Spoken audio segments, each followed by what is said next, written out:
Selamat datang semuanya, kembali lagi bersama saya Raidian Cahya di channel Aslab Berbagi Pintar. Oke semuanya, kali ini saya akan menunjukkan ke kalian tutorial menggunakan software CorelDRAW ya. Jadi sebelum saya mulai, saya akan menjelaskan dulu sedikit tentang CorelDRAW ini. Di sini saya menggunakan CorelDRAW X7. Ya, saya buka dulu softwarenya. Oh ya, bagi kalian yang tidak mempunyai software CorelDRAW ini, kalian bisa langsung download di situs resminya langsung atau di situs-situs download software yang ada di Google ya. Sudah banyak situs download software yang ada di Google. Contohnya seperti kayak download.id, ipeng.com dan lain-lain lah. Nah, kita sudah masuk ke softwarenya ini.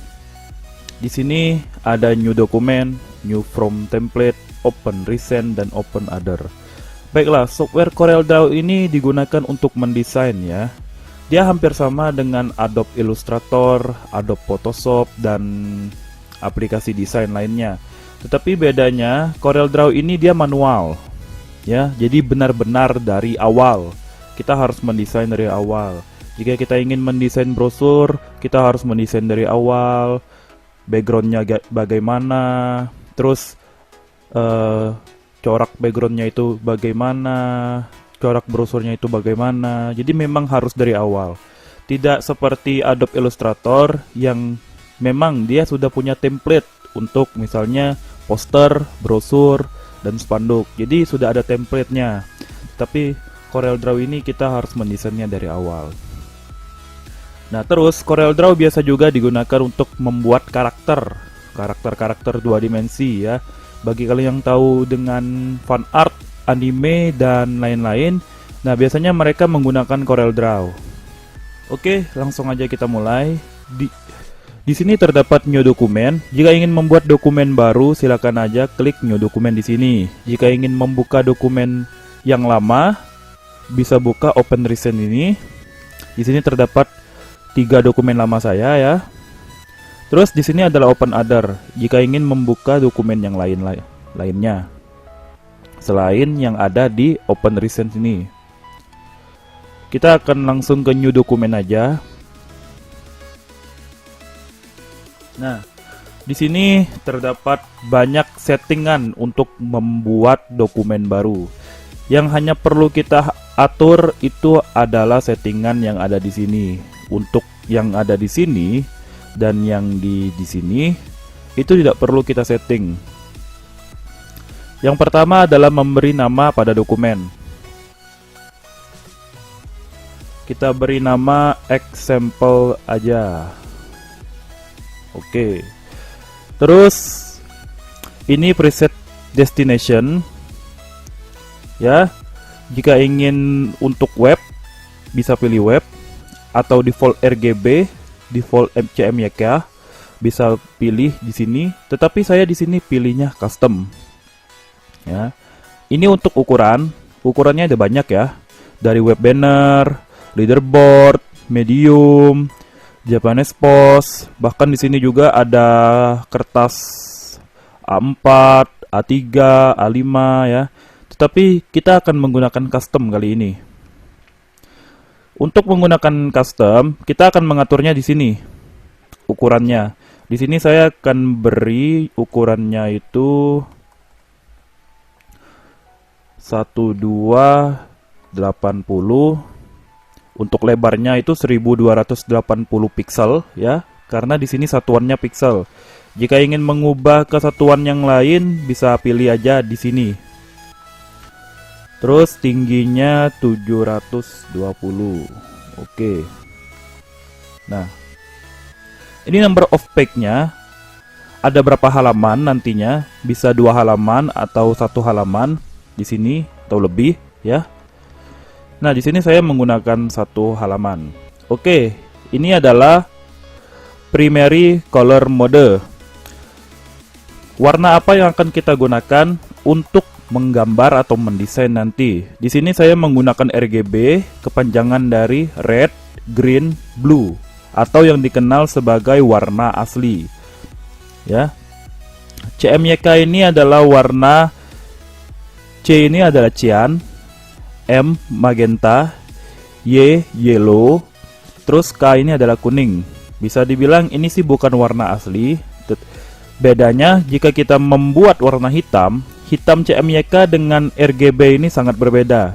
RGB akan terlihat seperti hitam gelap yang benar-benar itu asli, benar-benar warna hitam. Dan CMYK hitamnya agak terlihat sedikit keabu-abuan. Nah, jadi di sini saya menyarankan kalian untuk menggunakan warna RGB. Nah, di sini adalah rendering resolution. Untuk rendering resolution itu artinya hasil atau kualitas yang akan dihasilkan nanti.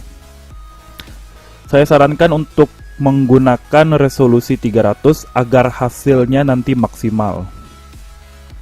Oke, di sini langsung aja kita klik OK.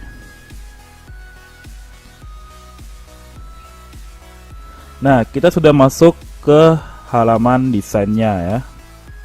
Sudah terdapat halaman desain di sini.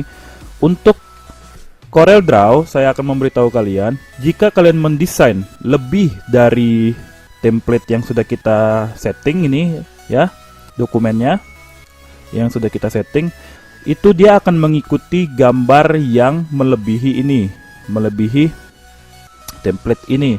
Jadi kalian tidak mesti mendesainnya sesuai dengan template. Jika kalian ingin melebihi template ini juga tidak apa-apa ya.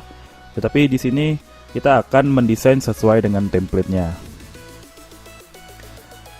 Oke, yang pertama saya akan menjelaskan dulu tools-tools yang ada di CorelDRAW ini ya.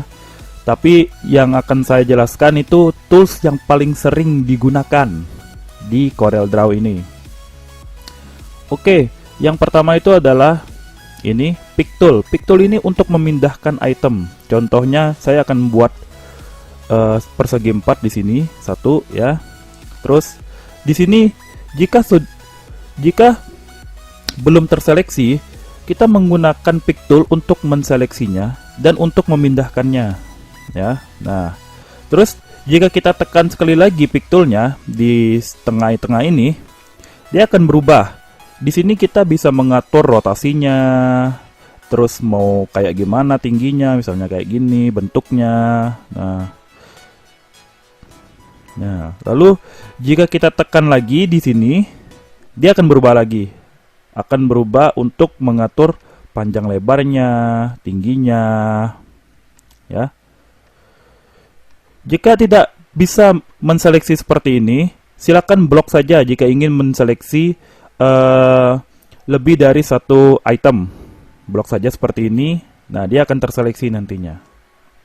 Oke.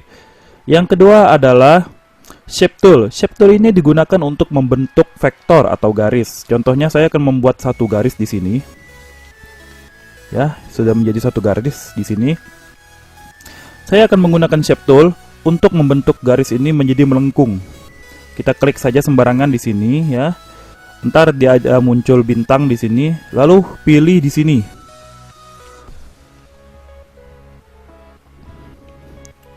Yang ada gambar lengkungnya ya. Terus akan muncul dua tanda panah.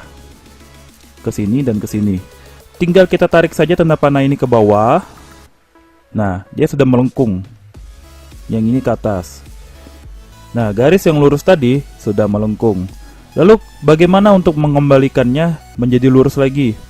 Klik saja garisnya. Lalu klik ini convert to line. Dia akan lurus kembali. Jadi inilah yang dinamakan fungsi shape. Jadi apapun dari bentuknya, mau garis, persegi, segitiga, lingkaran, itu bisa kita ubah-ubah bentuknya itu menggunakan shape. Kita lanjut, ini untuk crop ya.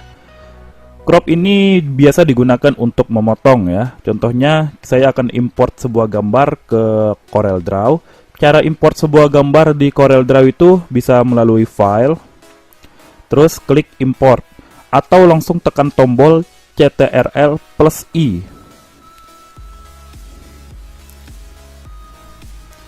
Nah, lalu kita akan tinggal cari lokasi gambarnya. Di sini saya akan menginput satu gambar saja, yaitu laptop ini. Ya, nanti ketika kita memilih gambar, dia akan menjadi seperti ini. Ini untuk menentukan ukuran gambar kita ingin seperti apa. Contohnya kita mau sebesar ini. Sudah. Nah, mau lebih besar lagi? Bisa, ya. Jadi bisa kita gunakan. Nah, lalu kita akan menggunakan fungsi crop tadi. Fungsi crop yaitu ketika kita mempraktekkannya ke gambar ini, kita crop. Nah, yang tercrop hanya ini. Jika kita memilih ini, berarti yang lainnya akan terhapus. Contohnya seperti ini, akan saya enter. Nah, yang lainnya akan terhapus dan yang terambil itu hanya bagian ini saja. Kita mau menambah bagian yang lainnya itu tidak bisa lagi karena sudah tercrop atau terpotong. Nah, terus jika ingin mengembalikannya bagaimana? Tinggal kita undo aja. Di sini ada tombol undo dan redo, ya. Klik aja tombol undonya, klik lagi, klik lagi. Nah, dia akan kembali seperti semula. Keadaan sebelum di crop.